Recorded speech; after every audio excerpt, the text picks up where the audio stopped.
директорот, ова е, можам да кажам, прва представа после низа години на отворено во театар Куманово, тоест баш овде на ова место.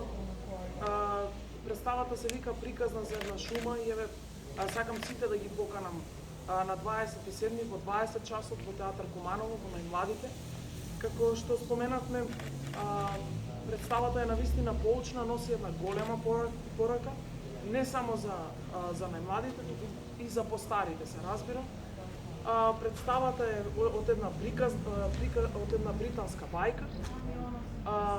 Навистина многу интересна, можам да кажам, еве, во приказната играме јас и Матеј Стојковски, мојот колега. Матеј го толкува ликот на Бубот, јас го толкувам ликот на Бикот. Така да мислам дека ќе биде навистина интересно и еве ги поканувам сите да дојдат во театар Куманово и навистина ветувам дека ќе имаат добра забава.